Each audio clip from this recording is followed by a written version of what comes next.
Buffer bashing. Winter was passing, but there was still 1 or 2 late frosts, which made everything look sugar-coated and sparkling in the spring sunshine.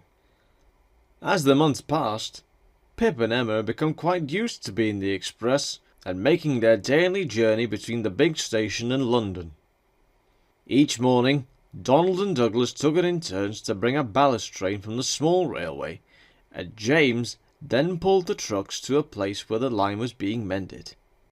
One morning, Donald was uncoupled and ran ahead into a short siding to let James take his place at the front of the trucks. But a hard frost had made the rails icy. When Donald tried to stop, his wheels locked and they slid on the ice. Before he could say "Fat controller," he hit the buffers at the end of the siding. The buffers stopped him. That was what they were there for, but they were badly damaged. Donald was lucky. He wasn't hurt at all, just embarrassed. The other engines teased him. "You should go in for the skating championships," they said. Even Donald laughed, though he was worried about what the Fat Controller might say. But the Fat Controller only warned him to be more careful. He knew it hadn't been Donald's fault. The next day, the men were sent to mend the buffers. At last, James's repair work on the line was ending.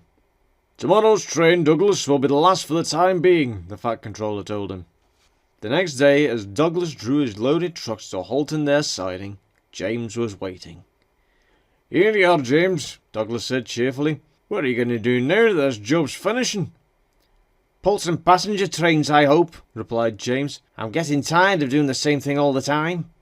"Never mind," said Douglas. "Today's the last one."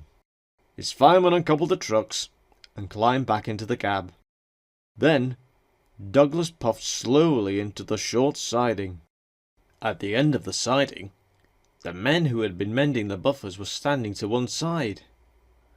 They had pots of paint beside them and had just finished painting the buffer bar bright red. "That looks very smart," thought Douglas. "Much better than it did before. The Fat Controller's probably glad that Donald smashed it up." He moved into the siding. His driver put on the brakes. Nothing happened. The driver tried again. Still nothing. "Horror!"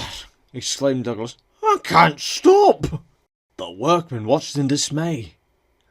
Douglas rolled steadily along the line and smashed to splinters the buffers they had just spent 3 days mending.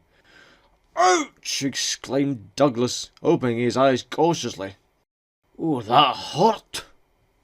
The new buffers had stopped him, but unfortunately Douglas had been moving faster than Donald. He was in a terrible mess. His front was badly bent, and he was smeared with bright red which hadn't had time to dry. "You silly great engine!" scolded the foreman, waving his paintbrush angrily. It still had red paint on it, and some of the paint flew out and stuck on Donald's nose. "3 days' work," the foreman said crossly, "and in 3 seconds you come and smash it all to pieces." Douglas's front wheels were off the rails, so James had to come and rescue him. Later, the Fat Controller spoke sternly to Douglas about engines not taking care in sidings, and the red paint was left on Douglas's nose as a reminder.